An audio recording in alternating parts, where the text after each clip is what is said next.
Good morning everyone. I hope आपको last lecture पूरा अच्छे से समझ में आ गया होगा और आपको जो एक्सरसाइज आपके बुक में दिया हुआ था उसको भी कम्प्लीटली आपने किया हुआ होगा। ठीक है, तो एसिड्स बेसिस एंड सॉल्ट्स बहुत ही इजी चैप्टर था। थोड़ा सा मुश्किल आपको लग सकता है क्योंकि फ़र्स्ट टाइम आप इस तरह का कुछ पढ़ रहे हो। इसके पहले क्या होता है कि आप थर्ड फोर्थ फिफ्थ सिक्स में कुछ ना कुछ इससे रिलेटेड पढ़े हुए होते, लेकिन एसिड बेसिस एंड सॉल्ट से रिलेटेड आपने कुछ भी नहीं पढ़ा हुआ था। तो आई होप जितना इजी हो सका मैंने उतना आपको समझाया और आपको समझ में भी अच्छे से आया होगा और ज़्यादा अच्छे से क्लियर हो जाए आपको, उसके लिए आपको ज़रूरी है कि एक्सरसाइज कंप्लीट करो और जहाँ कहीं पे भी इससे रिलेटेड क्वेश्चंस आपको मिल रहे हैं उनको सॉल्व करने की कोशिश करो। फिर भी नहीं आता है तो मैं तो हूँ ही। ठीक है, तो आज हम एक नया चैप्टर स्टार्ट करेंगे और चैप्टर का नाम है फिज़िकल एंड केमिकल चेंजेस। इस चैप्टर में क्या है कि सबसे इंटरेस्टिंग बात यह है कि आपने ये पहले भी पढ़ा हुआ है, लेकिन पहले जब आपने पढ़ा हुआ है तो उसमें आपने सारा कुछ बहुत ब्रीफ में पढ़ा हुआ है, थोड़ा थोड़ा करके आपको समझाया गया था। आई गेस फिफ्थ या सिक्स में आपको पढ़ाया गया है। तो इस पर्टिकुलर क्लास में हम उसको थोड़ा सा ज़्यादा अच्छे से समझने की कोशिश करेंगे और हायर क्लासेस में और ज़्यादा अच्छे से समझने की कोशिश करेंगे। ठीक है, तो फिज़िकल एंड केमिकल चेंजेस नाम से ही समझ में आता है कि ऐसे चेंजेस जिसको हम ऑब्ज़र्व कर सकते हैं, जो फिज़िकली पॉसिबल हो, जिसको फिज़िकली हम ऑब्ज़र्व कर सकते हैं, उन्हीं को फिज़िकल चेंजेस बोलते हैं। और केमिकल चेंजेस ऐसे चेंजेस होते हैं जो हम देख तो नहीं पाते हैं, प्रोसेस कैसे हो रहा है, क्या हो रहा है उस प्रोसेस में, कैसे क्या क्या बीच में किस तरह के चेंजेस आ रहे हैं, वो सारी चीज़ें हम नहीं देख पाते हैं, हमें एंड प्रोडक्ट से ही दिख पाते हैं। ठीक है, तो इन सब चीज़ों के बारे में हम इस पर्टिकुलर चैप्टर में डिस्कस करने वाले हैं और प्रॉपर पढ़ने वाले हैं। आपको वही जितना अटेंशन अभी तक आपने दिया हुआ है पूरा का पूरा अटेंशन वापस से इसमें भी देना। इसमें ही क्या, जो भी चैप्टर हम पढ़ रहे हैं सारे चैप्टर्स में इक्वल अटेंशन देना बहुत ज़्यादा ज़रूरी है। अब इक्वल अटेंशन का मतलब ये नहीं कि बहुत कम कम सभी में आप देते हो तो इसमें भी कम देना है, सभी में ज़्यादा ज़्यादा अटेंशन दे रहे हो और इसमें भी ज़्यादा ही अटेंशन देना है। बहुत ईजी चैप्टर है, बहुत ही स्कोरिंग चैप्टर है। ठीक है, तो इस पर्टिकुलर चैप्टर में हम क्या सीखने वाले हैं, to study the difference between a physical and chemical change. Main यही है कि एक फ़िज़िकल चेंज क्या होता है और एक केमिकल चेंज क्या होता है, दोनों के बीच में डिफरेंसेस क्या क्या होते हैं।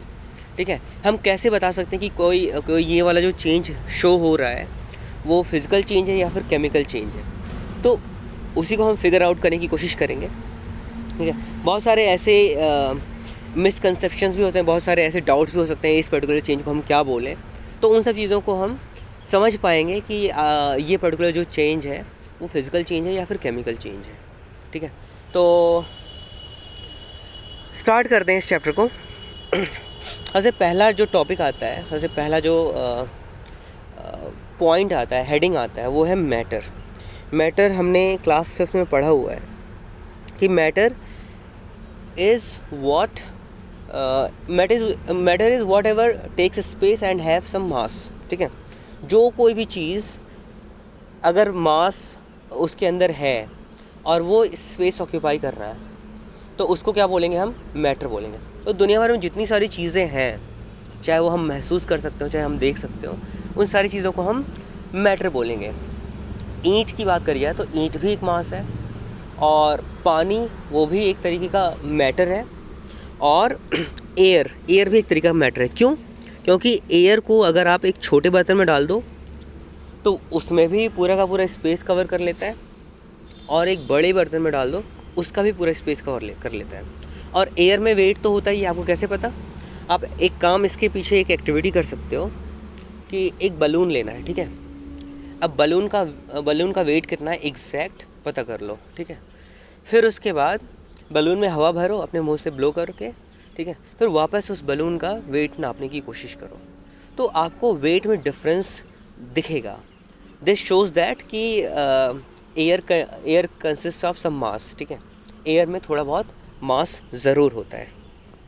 तो वही मैटर के बारे में कह रहा है, मैटर इज़ एवरीवेयर। दुनिया भर में जो भी चीज़ें पाई जाती हैं वो सारी की सारी चीज़ों को हम मैटर बोल सकते हैं, थिंग्स बोल सकते हैं, सामान। ठीक है, अगला पॉइंट कह रहा है matter is anything that takes up space and has mass. तो anything which takes space and has some mass, तो उन सारी चीज़ों को हम क्या बोलते हैं, मैटर। ठीक है, तो आगे से कोई भी अगर आपसे पूछे मैटर क्या है तो आपको ये दो चीज़ें बतानी है। एक तो anything which occupies space and have some mass, ठीक है। तो ये दोनों अगर क्वालिटीज़ हैं किसी चीज़ में तो वो एक क्या है, मैटर है। Matter is constantly experiencing both chemical and physical changes. तो फिजिकल और केमिकल चेंजेस में तो चेंजेस तो होते ही चीज़ों में, बहुत सारी ऐसी चीज़ें हैं जिसमें फिजिकल चेंजेस होंगे, बहुत सारी ऐसी चीज़ें मैटर हैं जिसमें केमिकल चेंजेस ही होंगे, और बहुत सारे ऐसे मैटर भी हैं जिसमें फिजिकल केमिकल दोनों ही चेंजेस होंगे। तो दुनिया भर में जो भी चीज़ें, सभी में चेंजेस तो होते ही हैं, तो वो चेंजेस या तो फिजिकल चेंजेस होंगे या फिर केमिकल चेंजेस होंगे, ठीक है। अब जैसे ईंट है, ठीक है, ईंट की बात करी जाए तो वो टाइम के साथ में वो थोड़ा बहुत घिसना स्टार्ट हो जाता है, तो उसमें तो किसी तरह का कोई केमिकल चेंजेस तो नहीं हो रहा है, उसमें सिंपली फिजिकल चेंजेस हो रहा है। उसका जो साइज़ है, उसका जो शेप है, वो उसमें थोड़ा सा कमी आ रही है, वो थोड़ा सा छोटा हो रहा है घिसने के साथ में, ठीक है। तो ये एक तरीके का फिजिकल चेंज है। तो आगे आने वाले जो टॉपिक्स हैं, स्लाइड्स हैं, इसमें हम यही समझने की कोशिश करेंगे फिजिकल चेंजेस हम कैसे डिस्टिंग्विश करेंगे कि ये पर्टिकुलर जो चेंज आ रहा है ये फिजिकल चेंज है या फिर केमिकल चेंज है, ठीक है। तो आगे बढ़ते हैं। अभी हम फिजिकल चेंज पे ज़्यादा जोर देंगे, और आधा ये पूरा का पूरा चैप्टर में आधा तो फिजिकल चेंजेस हैं और आधा केमिकल चेंज है, तो दोनों को इक्वल वेटेज मिला हुआ है, तो दोनों ही चीज़ें बहुत अच्छे से समझना है।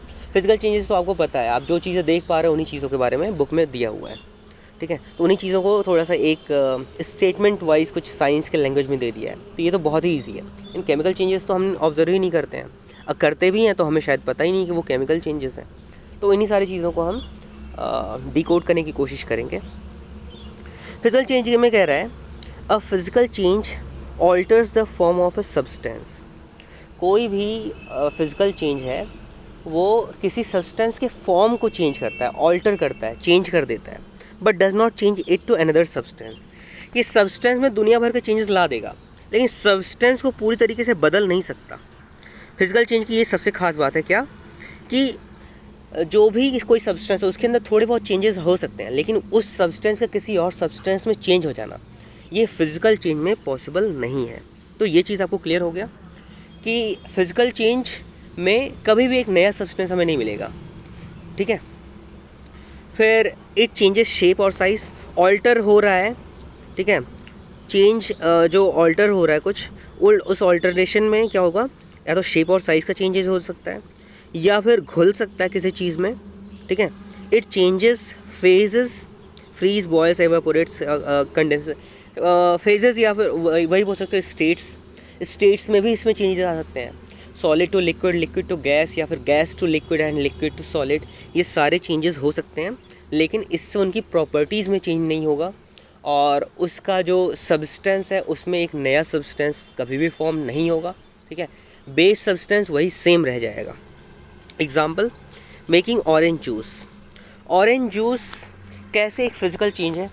पहली बात तो ये कि हम ऑरेंज उसके लिए लेंगे, ऑरेंज लेंगे और ऑरेंज में से जो लिक्विड वाला पार्ट है उसी को बस एक्सट्रैक्ट कर रहे हैं। तो जो ऑरेंज की प्रॉपर्टी क्या होती है, ऑरेंज का स्मेल जो होता है वो ऑरेंज जैसा होता है, और हल्का सा वो खट्टापन उसमें होता है। और ऑरेंज का जूस जब आप एक्सट्रैक्ट करोगे, उसको गिलास में डालोगे, उसको पियोगे, वो भी एग्जैक्ट वही ऑरेंज है, लेकिन ये क्या है, ऑरेंज को एक्सट्रैक्ट करके उसका हम जूस से पी रहे हैं, उसका जो लिक्विड वाला पार्ट था उसी को पी रहे हैं। वो सेम चीज़ हमें जब हम ऑरेंजेस खा रहे होते हैं तो भी हमें वही सेम चीज़ें मिलती है, लेकिन अभी क्या है कि हमें ढेर सारा एक साथ में मिल जा रहा है, बाकी प्रॉपर्टीज़ में तो कोई चेंजेस नहीं है। तो दिस शोज़ कि it is a physical change.